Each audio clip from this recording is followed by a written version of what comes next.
What is up, ladies and gentlemen, boys and girls? Welcome back to another video at Axe Entertainment. I am your host, Zack Axe, bringing another edition of WWE Weekly Awards. This one is for 1020 to 1024. Now, I said in my last video, I'm going to say it again real quick. I am late on Weekly Awards and the NXT Halloween Havoc review because I was in Boston, I was in Massachusetts, we went to Salem, a lot of cool stuff. But yeah, I'm trying to go ahead and get out all these videos for you. I have a lot coming soon. We have the weekly awards today, weekly awards next week, of course. We have the Saturday night's main event coming out soon, the R&R, of course, after that happens here soon. And then, of course, we will also get into Halloween Havoc, which should already be on the channel. I am ranting too much. Let's get into the awards. First award I'm going to give out is Promo of the Week, because I feel like I never start with that one. For Promo of the Week's honorable mentions, I'm just going to go ahead and give one to Paul Heyman on Raw, because he was really the only one that had a promo this week that was really interesting, besides of course the winners, which are Trick Williams and Ricky Saints. This is funny because I think this is now the third week in a row, or the third week in the last month, that Ricky Saints has won this award, because he's just delivering hella good promos. And he had another great one on NXT this week with a promo against Trick Williams heading into their Halloween Havoc match. And they just did their regular thing. Trick Williams and Ricky Saints are two of, if not the best talkers on NXT currently, and they just did their thing. Ricky Saints is so good at displaying emotion. He even said it in this promo that he's so good at displaying emotion. And Trick Williams is just so good at getting heat, and just his setups too are so good for promo battles. He has such a good way of setting up the opponent to say something back to him, but he also has a great way of cutting him off. So I thought this was a pretty easy pick to win Promo of the Week. Next award I'm going to give out is Female MVP. Now, the only real contenders for this award this week were the two champions, of the two main champions, Stephanie Vauquer and Tiffany Stratton. They both had wins, but I'm going to give the honorable mention to Tiffany Stratton for beating Kiana James, and give the award to Stephanie Vauquer for picking up a big win over Roxanne Perez. Of course, at this day and age, Roxanne Perez is definitely a bigger star than Kiana James, so picking up a win over her definitely earned Stephanie this award over Tiffany. And then after the match, we did have some shenanigans with Nikki Bella making her return to save Stephanie from the Judgment Day. And I am kind of nervous because Stephanie Vauquer was limping afterwards. Looked like she kind of landed wrong on a springboard, or I think she maybe even failed the springboard because of an injury that had already happened in the match.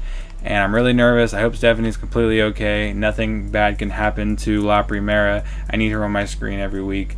But anyway, she is winning this award. Next award I'm going to give out is Match of the Week. Now, for honorable mentions for Match of the Week, I am going to give one to Axiom versus Shawn Legacy on NXT. While being a speed round match, it was actually pretty fast-paced and fun. And then Ilya Dragunov and Aleister Black are going to get an honorable mention for their open challenge on Friday Night Smackdown.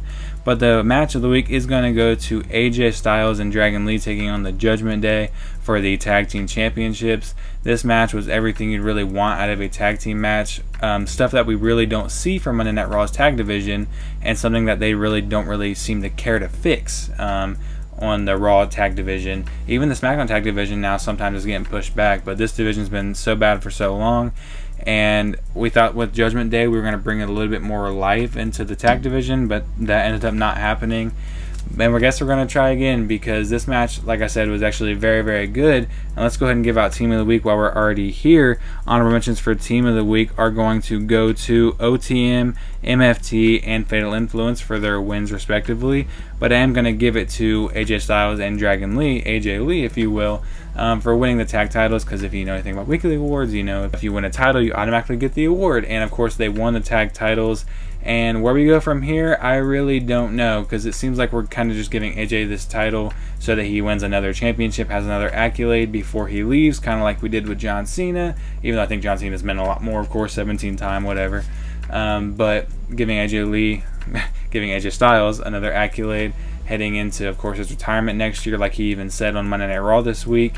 And then we're giving Dragon Lee his first title in the main roster, which is pretty cool. I love Dragon Lee. I'm really glad that he gets this opportunity to be a tag team champion. And a future trivia question for AJ Styles' tag team champions partners, like Omos and him are. Sorry, I've been rambling a lot this episode, but overall I thought the match was very, very good. That's why it's winning Match of the Week. And then AJ Styles and Dragon Lee picking up those titles is going to easily earn them Team of the Week. And oh boy, did I save this one for last on purpose. For honorable mentions for male MVP, I'm going to give one to Dominic Mysterio, Drew McIntyre, and Ilya Dragunov. But the award is going to go to Jey Uso. And that's why I saved this award for last, because I'm sure people probably just clicked off the video right there, because Jey Uso is getting a lot more hate now than I think he ever has. And he's always gotten hate. But this last stretch of Jey Uso, he's been getting a lot of hate.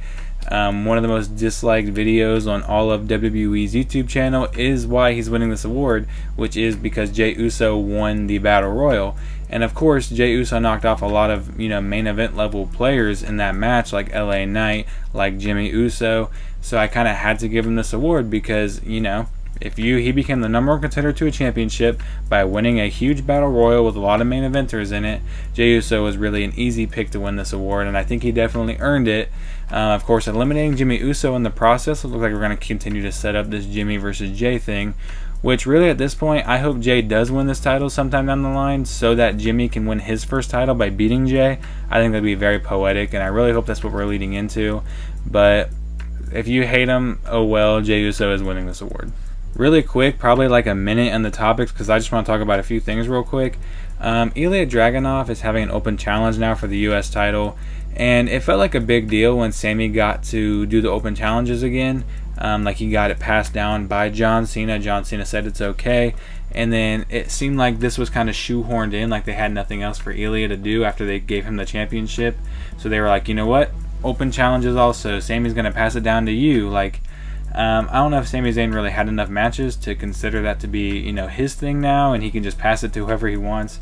And I really don't know why you need permission to do this in the first place, but I love the open challenges, and I love that Sami's reign was an open challenge reign, because we hadn't had one since really John Cena's U.S. Open Challenge reign.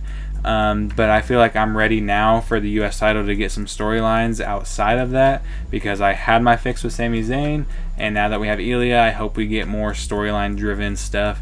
I think we probably will, judging how that match ended up ending, and of course the stuff with MFTs. I assume we're going to go into some storylines here soon with Ilya. And I may be throwing an open challenge here and there, but I don't want to see constant open challenges every week like we did with Sami. The last two things I want to talk about, first of all, where the hell is Tony D'Angelo? I'm getting worried. Is he injured? If you guys know the answer to this, can you leave it in the comments? Because I've been getting a little worried, because Tony D is one of my favorites on NXT, and ever since the family broke up, him and Luca both disappeared. We're seeing Stacks now. Stacks, of course, ended up wrestling against Leon Slater for the for the TNA X Division Championship this week. So we know he's good. He's doing well. He's fighting for titles. And I think he should, because I think he's definitely a very underrated heel. But where the hell is Tony D and Luca? Do we have absolutely nothing for them now that the family's broken up? If you know the answer to this question, leave it in the comments for me. I appreciate it. Last thing I want to say real quick. Melo does not work as a babyface. They're trying to make Carmelo Anthony.